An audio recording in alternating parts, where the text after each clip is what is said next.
when we talk about like the psychology of adopting change, which is kind of what you're describing, because you have to deal with a doctor that's used to doing things one way, and you're really trying to adapt them into not only new technology, but perhaps new terminology as well.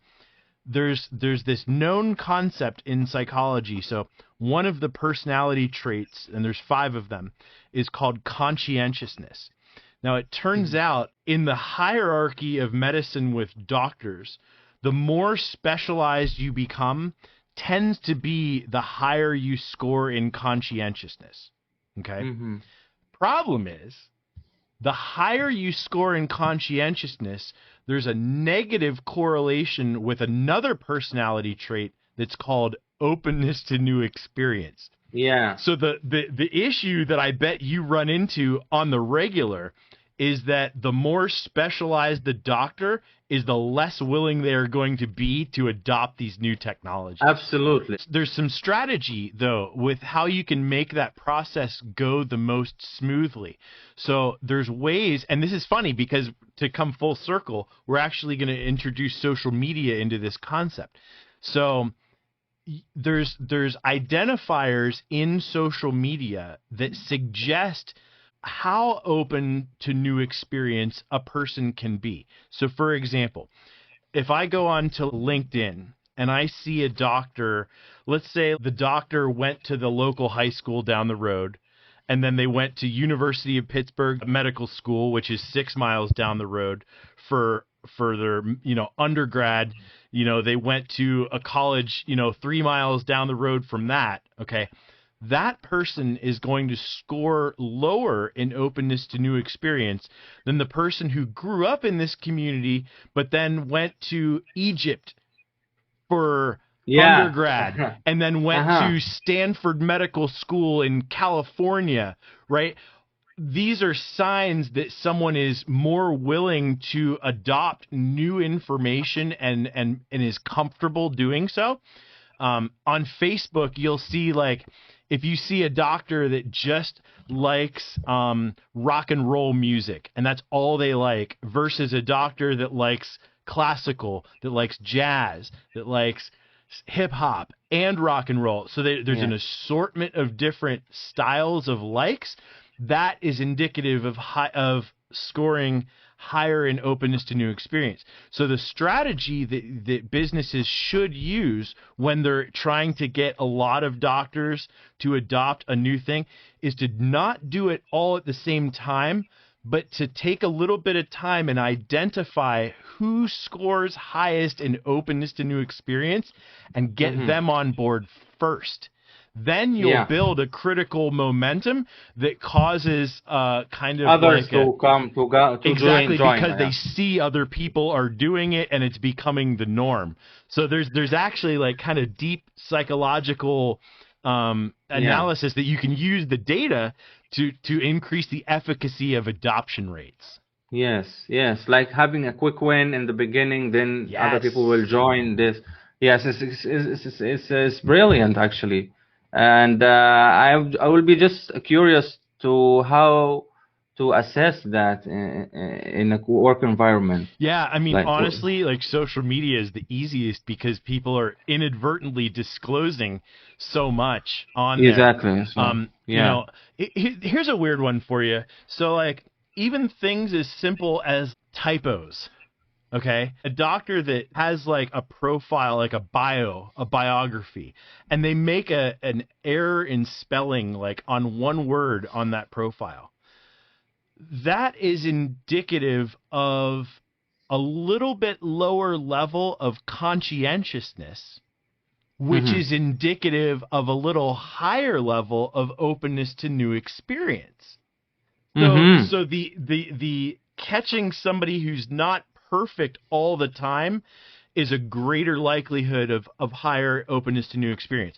Political affiliation is another. So if you're more conservative by your inherent nature, you're less interested in openness to new experience than someone who's more liberal politically, right? So if you can identify that, you can identify their willingness to change on something professional. So it's about finding that kind of vector. People who are approach. welcoming diversity in general. People who are welcoming diversity in general. Right. You would describe that are probably having a lower wall for to jump over than people who have not experienced diversity or different cultures. Correct. Or variation in their preferences, etc. Right. So there's five basic personality traits, and the model that we use is the OCEAN model.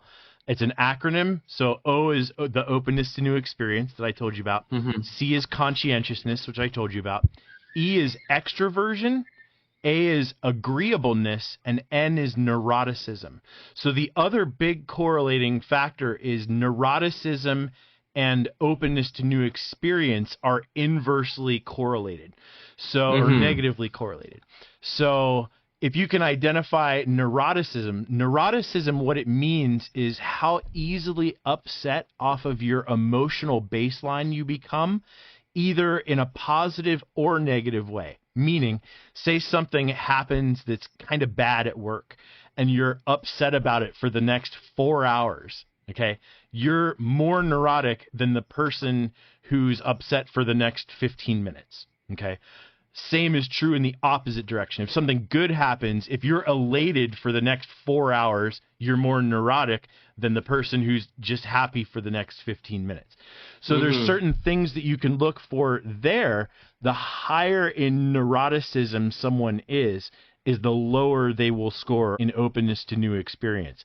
So I believe data collection regarding these metrics would require something more than just exploring social media for these persons. Not necessarily. As a matter of fact, it's actually very reliable. So there's certain things in social media that are common. You know those like memes that are kind of like it'll be like a picture of like a golf course, like a green, and it'll say success and like some kind of bullshit line underneath it that's kind of stupid. The action. So imagine the action for this. this. Motivating. So it turns out those types of posts are extremely indicative of high neuroticism. And the reason is because the person who's posting it isn't so much posting it because you're going to see it. They post it because of the emotional reaction that post makes them feel. So the more emotional based posts you see, higher neuroticism and lower in openness to new experience. The more emotional, and it's kind of either romantic or typically whatever, right? Romantic is even more so than just your typical like motivational style post. The romantic ones are off the charts neurotic. That would really work, but the problem here, the culture in the Middle East, people use social media in various ways, but if they are in Saudi Arabia, for example, the people are conservative, right, in public posting because of the culture and that makes sense, privatism, etc. And you would find that people try to behave differently online in a positive way. Like, for example, like becoming positive, having positive posts. It does not really reflect their, and I have seen that firsthand.